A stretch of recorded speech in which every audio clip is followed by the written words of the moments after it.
Damos gracias al Señor nuestro Dios por este tiempo precioso aquí en su casa y pedimos que Dios nos bendiga y que Dios sea siempre llenando sus corazones de gozo y de paz. Amén.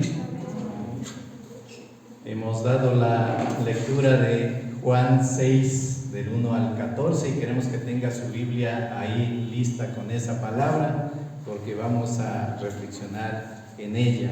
El tema de esta tarde es Jesús sacia toda necesidad y vamos a orar por la palabra. Amén. Bendito Dios, queremos darte gracias en esta tarde y noche por tu palabra, bendito Dios. Sabemos que tú eres el alfa, la omega, el principio, el fin, el primero y el último. Tú eres nuestro Padre, nuestro Rey eterno que hizo los cielos y la tierra con poder y con gloria. Y queremos, Señor, honrarte a ti, darte gracias por la oportunidad que nos das de poder congregarnos y de buscar la luz de tu rostro. Queremos agradecerte, Señor, por cada una de tus bondades, por cada una de tus misericordias que tú extiendes y derramas cada día de nuestras vidas. Queremos, bendito Dios, siempre buscar la luz de tu rostro, porque en ti está la respuesta, bendito Dios, a toda necesidad. En ti está la vida, Padre Santo, y tú eres, bendito Dios, el Rey de toda la creación, el que hizo los cielos y la tierra con poder y con gloria. Y te damos gracias, Señor Dios, por estar aquí con salud, con vida, y pedimos, Señor, que nos guardes, cuides todos los días, y que cada día, bendito Dios, seas bendiciendo a nuestros familiares, a nuestros hermanos en Cristo, que bendigas a nuestros vecinos, a nuestros amigos, que a todos les guardes y cuides y les des salud y vida en abundancia. Te damos infinitas gracias a ti, bendito Dios, por esta oportunidad, porque estar aquí es una oportunidad grande. Bendito sea tu nombre, bendice tu palabra en el nombre del Padre, del Hijo y del Espíritu Santo. Amén. Amén. ¿Cuántos han leído la palabra de Dios en Juan 6, del 1 al 14? Amén. Cuando nosotros hablamos de Jesús, hablamos de un hombre de acción. Recuerda que Jesús vino a buscar y a salvar lo que se había perdido, dice la palabra del Señor. El Señor Jesús salvó de la ignorancia porque siempre tenía en su boca palabras de vida. Él salvó de la miseria y de la derrota porque sanó a los desposeídos y dio oportunidad a la gente marginada. Su ministerio estuvo siempre lleno de hechos gloriosos y de grandes milagros. Imagínense usted 3 años de ministerio del Señor y cuántas cosas maravillosas hizo en ese tiempo. Ahí Él abrió los ojos a los ciegos, limpió a los leprosos, hizo caminar a los paralíticos y cambió la vida de miles de personas. Porque lo que tenemos en los relatos bíblicos es poco en relación a cada cosa que Él hacía todos los días. Recuerde que Él estaba siempre en movimiento, siempre estaba en acción, siempre estaba haciendo algo. Pero Él siempre se preocupó por los más necesitados. Y eso ocasionaba que a veces Él esté estresado porque además de todo le perseguían y a veces necesitaba estar a solas con sus discípulos para orar y para guiarlos a una comprensión más profunda de las verdades del reino eterno. Entonces siempre les estaba capacitando. Él se apartaba también para orar y estar en comunión con su Padre porque en verdad Él cada día necesitaba también la fuerza para seguir adelante porque tenía cuerpo humano. Pero hay que resaltar algo importante. Él estuvo, en el capítulo 5 nos habla, estaba en Jerusalén y ahora está por el mar de Galilea, como 127 kilómetros de distancia, y estando ahí, en el un lado del mar por Capernaum, Él decide ir al otro lado del mar de Galilea. Él estaba un poco apartado porque debemos recordar que justo un poco tiempo antes Juan Bautista fue asesinado porque él reunía grandes multitudes y eso no le gustaba al gobierno romano. Y ahora Jesús estaba reuniendo grandes multitudes y eso tampoco les gustaba. pero siempre Jesús nos enseña prudencia. Hay que ser prudentes. Al enemigo no hay que provocarle, al enemigo hay que evitarle, hay que ser sabios.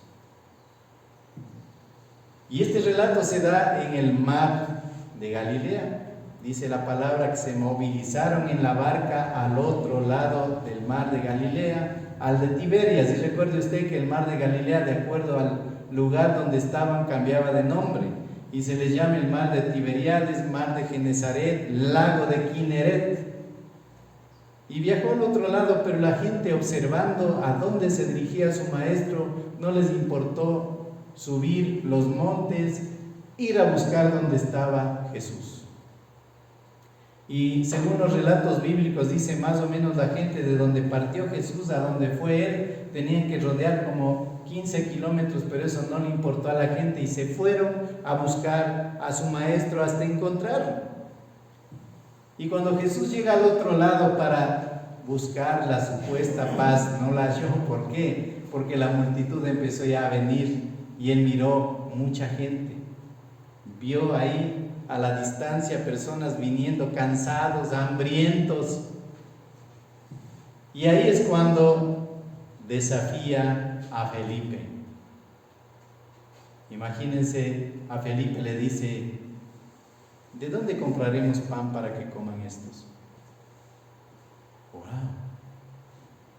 Felipe era del sector y él sabía lo que había por ahí en la zona, pero claro, él también se queda sorprendido porque los recursos que había no eran suficientes. Y él le dice a su maestro, Felipe respondió: 200 denarios de pan no bastarían para que cada uno de ellos tomase un poco. Imagínense un denario, el salario de un día de trabajo. Necesitaban el salario de 200 personas. O sea, en pocas palabras, 7 meses de trabajo de una persona, y con eso no alcanzaba ni para un bocado de pan para toda esa multitud. Pero en ese momento entra en escena Andrés. Él vio que un muchacho había llevado su avío, su cucayo, su merienda, y tenía 5 panecillos de cebada y 2 pescaditos. Imagínense, yo creo que ese niño era hijo de una mamá prudente, de una mamá preocupada por sus hijos. A ver, ¿cuántas mamás hay aquí preocupadas por sus hijos? Seguro que él dijo: me voy a escuchar al maestro, a Jesús. Y la mamá le dijo: llévate algo para cuando te dé hambre a que comas. Y le dio ahí esos 5 panecillos de cebada y 2 pescaditos: llévate para que comas. Pero ella no sabía que ese alimento en manos del muchacho iba a servir para que ocurra un milagro grande. ¿Y sabe lo que ocurre? El niño generosamente entrega esa comida. Cualquiera hubiera dicho con esta hambre: no, esto es mío. Pero el niño entregó para que Jesús comparta a los demás. Nos dice al respecto el comentario de la Biblia del diario Vivir. Dice: el niño entregó lo poco que tenía y eso fue lo que cambió todo. Si no ofrecemos nada a Dios, Él no tendrá nada para usar, pero puede tomar lo poco que tenemos y convertirlo en algo grande. Usted sabe que cuando está en las manos del Señor ocurren cosas sorprendentes. Y nos dice el comentarista William Barclay, él dice: quizás nos dé vergüenza de traer tan poco al servicio del Señor, pero eso no es razón para dejar de aportar lo que tenemos y lo que somos. Y estaba yo mirando una prédica del pastor David Jeremiah, o como dicen en Estados Unidos, David Jeremiah. Y él hace una pregunta, me pareció muy interesante. ¿Qué es lo que tiene usted para el Señor? Él no dice, no le digo cuánto tiene usted para el Señor, sino qué tiene usted para el Señor. Y él decía: todos los hijos de Dios tienen un don, Todas las hijas de Dios tienen un don que el Señor les ha dado. Y la iglesia está llena de dones. Por eso dice, ¿qué tiene usted para darle al Señor? Hemos estado en este último tiempo estudiando acerca de los dones en el estudio bíblico virtual por Zoom, y a los cuales algunos se han conectado y a otros les hemos extrañado. Y estábamos estudiando en este último día acerca de los ministerios que Jesús ha dado. Pero cuando estudiamos de los dones vemos que cada uno tenemos algo para darle al Señor. Si usted es un intercesor, puede ponerse don al servicio del Señor, intercediendo por esa persona que necesita. Si usted tiene don de consejería, alguien necesita a veces una palabra de guía o de aliento. Si tiene el don de misericordia, alguien necesita que usted haga uso de esa misericordia. Si tiene don de compasión, alguien necesita que usted tenga compasión. Si usted canta, ponga al servicio del Señor. En la iglesia no necesitamos cantantes profesionales porque el Señor nos recibe tal como somos. Y necesitamos es ofrecer nuestro don con mucho cariño para el Señor. Si sabe tocar un instrumento, debería estar practicando para poder servirle al Señor. En realidad, ¿cuánta falta hace poner nuestros dones al servicio de nuestro Padre Celestial? Por eso, ¿qué es lo que tiene usted para darle al Señor? Es interesante. En Juan 6, 10 al 11, entonces Jesús dijo, haced recostar a la gente, y había mucha hierba en aquel lugar, y se recostaron como en número de 5,000 varones. En el verso 11 dice, y tomó Jesús aquellos panes, y habiendo dado gracias, los repartió entre los discípulos, y los discípulos entre los que estaban recostados, y asimismo de los peces, cuanto querían. Es decir, el Señor viene y dice, hagan recostar a todos. No era tarea fácil. Dice la palabra, aquí se contaron solamente a los varones. Pero usted debe pensar que en toda cultura ya el hombre tiene 17, 18 años, ya quiere mujer. Y en aquellos tiempos se casaban a temprana edad. Piense que cada hombre tenía su esposa y cada pareja tenía por lo menos un hijo, si no eran más. Si multiplicamos por 3 de esos 5,000, ¿cuántos estaban ahí? 15,000. 15,000. Esos fueron los que comieron. En el contexto judío no se toma en cuenta a las mujeres, a los niños, pero ahí había una multitud de gente. Por eso dice, ese fue un milagro tan grande, tan poderoso, tan importante, que ha sido registrado en los 4 evangelios. Y se registró porque era algo que fue conocido por todo el mundo. Usted recuerde que de los 4 biógrafos de Jesucristo, Mateo, Marcos, Lucas y Juan, solamente 2 eran discípulos del Señor. Mateo y Juan eran los discípulos del Señor. Marcos era un discípulo del apóstol Pedro, o llamado el escriba de Pedro. Y Lucas era médico de origen sirio, discípulo de Saulo de Tarso, investigador de la vida de Jesús, y él investigó y escribió Lucas, investigó y escribió Hechos de los Apóstoles, o lo que teológicamente se llamaría el segundo Lucas. Entonces, miren, bueno, ese es otro tema. Pero este milagro poderoso quedó para la historia. ¿Pero qué nos enseña esto? En primer lugar, que el Señor tiene compasión de la humanidad. En Marcos 6:34, y salió Jesús y vio una gran multitud y tuvo compasión de ellos, porque eran como ovejas que no tenían pastor, y comenzó a enseñarles muchas cosas. Y se refiere a este mismo relato. Y no solo les enseñó, miren, les dio de comer, proveyó de forma milagrosa el alimento físico para esas miles de personas. Por eso el Señor podrá multiplicar su bendición, hermano, hermana, para que no falte el alimento en su casa, para que no falte la salud en su cuerpo, para que la enfermedad no llegue a su casa, para que no falte el dinero en su hogar, porque el Señor es capaz de hacer milagros. Él es nuestro proveedor. Siempre abre puertas. Nunca va a haber un cristiano que duerma con hambre, porque el Señor siempre nos da. Él es proveedor de todo bien, y eso tenemos que siempre tener presente. El Señor no da cosas malas, Él da cosas buenas a su pueblo. Por eso su compasión y amor por la humanidad le permitió venir a vivir en este mundo y ayudar a la gente. Y por último, murió en la cruz para dar su vida para todo aquel que en Él cree, para que no se pierda, mas tenga vida eterna.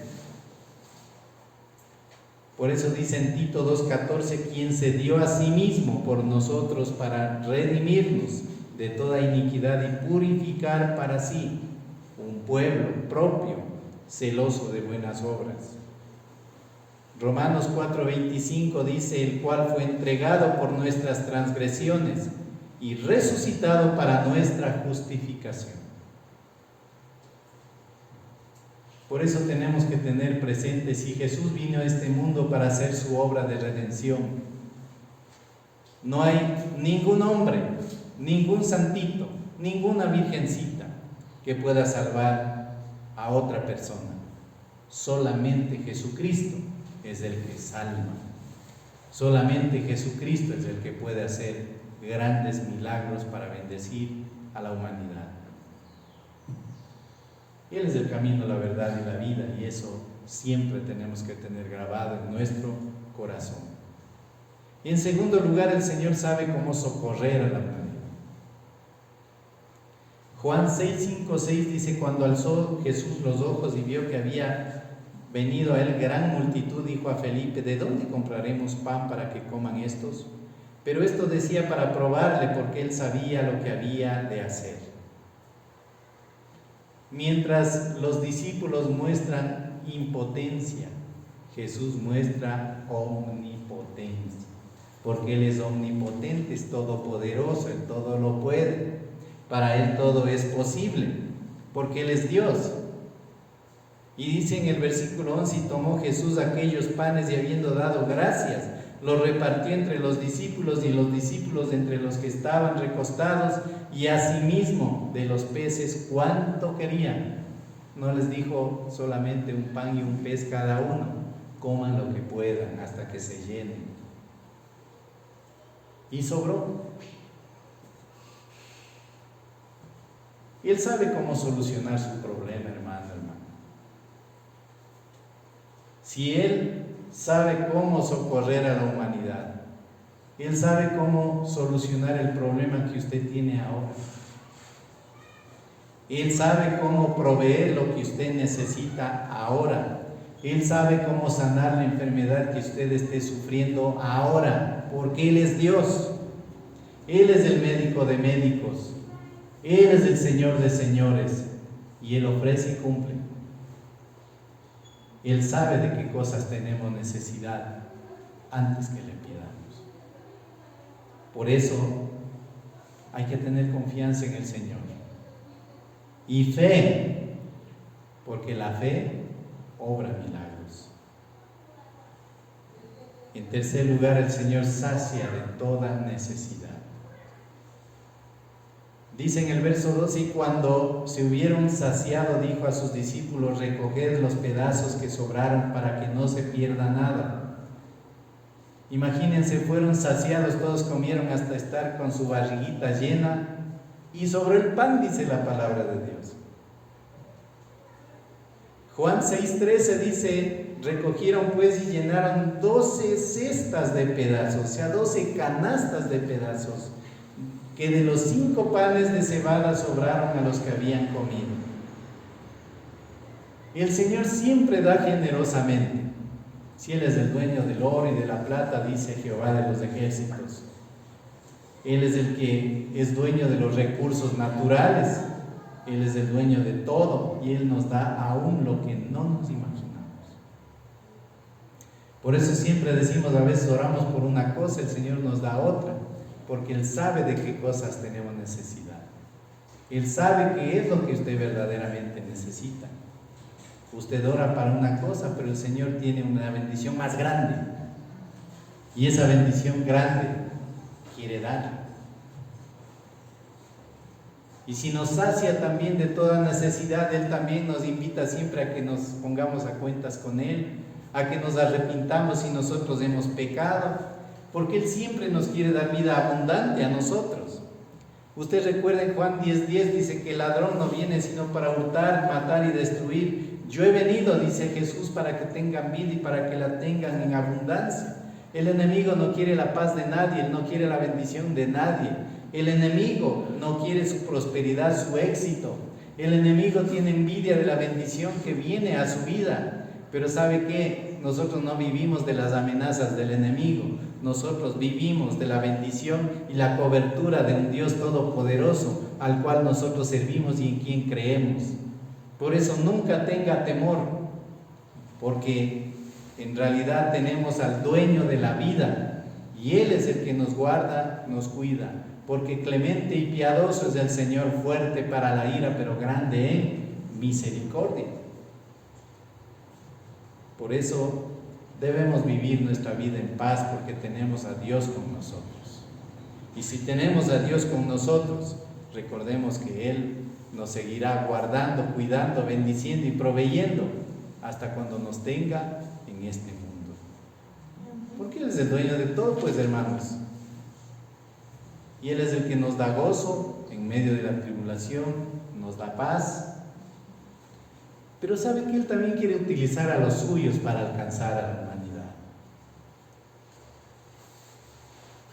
Dice en el versículo 11 de nuestra lectura: y tomó Jesús aquellos panes y habiendo dado gracias los repartió entre los discípulos. No dice, leyendo ya a la gente. Repartió entre los discípulos y los discípulos entre los que estaban recostados, asimismo de los peces cuanto querían. ¿Sabe que yo me imagino que eso fue una tremenda minga? Imagínense en todo ese valle, 15,000 personas. Repartirles la comida a esos 15,000 era obra no de minutos, tal vez de horas. Pero les usó a los discípulos para que ellos hagan algo por las personas. Por eso Él hizo que ellos trabajen, distribuyan, bendigan a la gente. Y eso quiere el Señor que nosotros hagamos, que nos involucremos, que seamos canales de bendición, que ayudemos al necesitado, que llevemos la salvación a otras personas. Para eso nos dio la gran comisión. Mateo 28, 19, 20, por tanto, ¿qué dijo? Id y haced discípulos. No está pidiendo de favor, dice, id. Él está ordenando. Ir por todo el mundo y hacer discípulos en todas las naciones, bautizándolos en el nombre del Padre, del Hijo y del Espíritu Santo, y enseñándoles todas las cosas que os he mandado, y aquí yo estoy con vosotros. ¿Cuándo? Todos los días hasta el fin del mundo. Por eso quiere utilizarnos a nosotros, quiere que seamos de bendición. Si Jesús fue de bendición, nosotros podemos ser de bendición. Y recuerde que Él dio todo por nosotros. No dio la mitad de su vida, Él dio toda su vida por nosotros. Él manifestó su amor, su compasión por la humanidad. Y claro, a Él siempre se preocupaba por todos. Yo me imagino viendo esa multitud de gente, también le dolía en su corazón cómo iban a regresar esas madres de familia con sus hijos con hambre, y el Señor lo que hizo es proveerles para que todos regresen saciados a su casa y puedan ir a descansar. Otro de los evangelistas dice, le dijeron: Señor, despide a esta gente para que se vayan y para que vayan a buscar comida en algún lado. Pero Jesús no hace eso. Él siempre busca proveer y siempre nos provee a nosotros también de lo material, pero nos provee de su compañía, de su bendición, nos da de su amor, de su amparo y de su cuidado todos los días. Por eso busquémoslo con fidelidad. No seamos cristianos mal agradecidos. Tenemos que siempre buscar el rostro del Señor para que alcancemos bendición, porque tenemos este amigo bueno, misericordioso que es el Señor. Pero recuerde lo que Él dice: vosotros sois mis amigos y hacéis lo que yo os mando. Y tenemos que obedecer a nuestro Dios y tenemos que hacer un compromiso con Él. Cuando uno es nuevo en Jesucristo tiene que hacer un compromiso con Dios, pero es compromiso de por vida. Y cuando recibimos a Cristo en nuestro corazón nos comprometimos para siempre. Por eso, ¿para cuánto tiempo es nuestra relación con Dios? Es para toda la vida. Por eso, mis hermanos amados, tomemos en cuenta que si el Señor se preocupó por tanta gente, preocupémonos nosotros también. Primero por nuestra vida espiritual, por la vida espiritual de nuestra familia, que nuestros hijos también se alimenten espiritualmente y que ellos también puedan conocer acerca de nuestro Salvador. Porque ¿qué pasaría si nos salvamos los padres de familia, pero nuestros hijos se quedan a sufrir en este mundo? Esa no es la idea de Dios. Por eso nosotros preocupémonos de nuestra salvación y también de nuestra familia. Y preocupémonos de siempre fortalecer nuestra relación con Dios, porque en realidad eso es lo que sirve ahora en este tiempo de prueba, de crisis, de enfermedad y de necesidad, cuando vemos que mucha gente se muere. Vemos que vecinos de cerca de nuestra casa se mueren. Y tenemos que preocuparnos nosotros también de nuestra salvación. Porque imagínense, estamos ahora con vida, pero no sabemos qué pasará después. Solamente el Señor sabe cuándo iremos a parar delante de su presencia. Por eso fortalezcamos nuestra relación con Dios, preocupémonos de nuestro compromiso con Dios y siempre estemos firmes en la iglesia en la que Cristo nos ha puesto. Porque esta es su iglesia, esta es la casa de Dios a donde Él le ha traído, y seamos fieles. Amén. Que el Señor nos fortalezca, que el Señor nos bendiga, hermanos amados, que el Señor nos provea y que nos provea de salud, de vida en abundancia y nos provea de paz. Que Dios le bendiga, hermano, hermana. Amén. Amén.